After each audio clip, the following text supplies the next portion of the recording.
There's something about small towns. We trust the quiet. We find comfort in the familiar. But when tragedy strikes, the impact can be felt for generations. Today we travel back to the summer of 1968 in Charlestown, New Hampshire, a peaceful community nestled along the Connecticut River. It was a place where children walked to school bus stops without fear, and neighbors left their doors unlocked. But on one June morning, a 15-year-old girl vanished on her way to school. Her murder would shake this small New England town to its core, and more than 50 years later, it remains unsolved. This is the story of Joanne Dunham.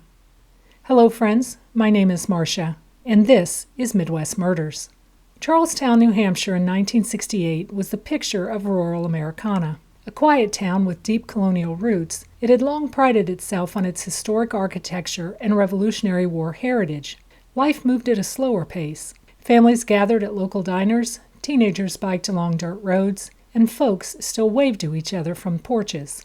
But, like much of the country, change was creeping in.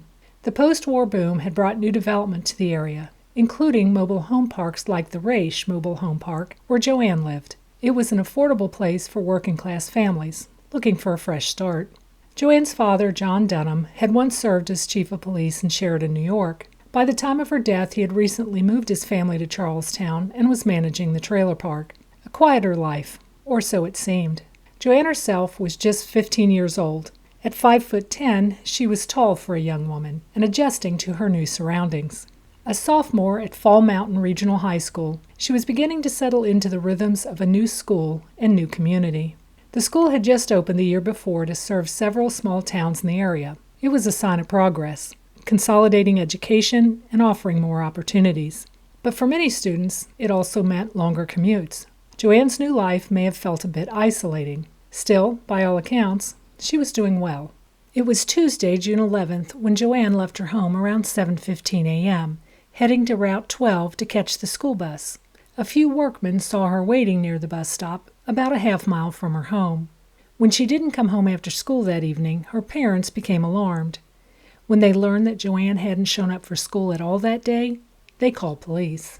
The investigation was led by Sullivan County Attorney Charles Spanos, Charlestown Police Chief Joseph Gibson, and Sullivan County Sheriff John McCusker.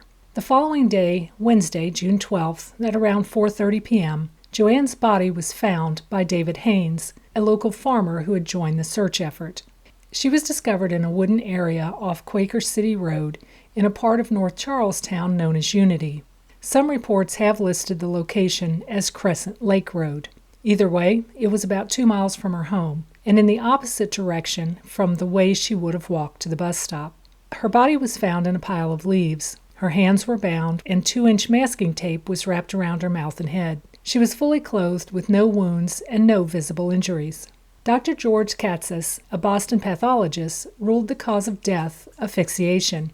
Several tips came in.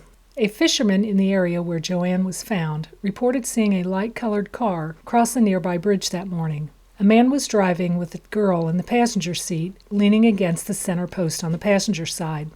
Another witness claimed to see Joanne enter a pine grove, along her normal route to the bus stop. The horror of the crime stunned the small community. The governor's council offered a $10,000 reward for information, an enormous sum at the time. Police traced the tape to one manufacturer who had only been distributing it for a year before the murder. One curious piece of the puzzle: Joanne had missed school 10 times that year.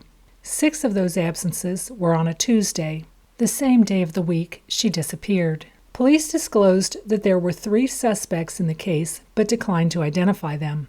Spanos said the 3 were all from New Hampshire, and investigators had one good clue in the case. No one was ever charged. Joanne was laid to rest in St. Mary's Cemetery in nearby Claremont, New Hampshire. The funeral was attended by family, friends, and locals who never imagined such a crime could happen in their own backyard. In a town like Charlestown, where everybody was used to feeling safe, the murder was more than a tragedy. It shattered a way of life. Parents who once let their children walk freely began holding them closer. Trust was replaced by fear. The quiet confidence that such things didn't happen there was replaced with unease. A sense of innocence had been lost, and the community would never quite be the same.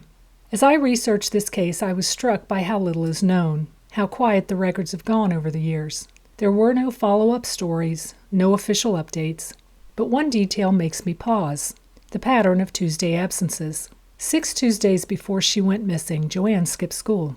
That's not a coincidence. It suggests something secret, something scheduled. If she were meeting someone, I doubt it was a classmate. Teenagers don't need specific days to skip school.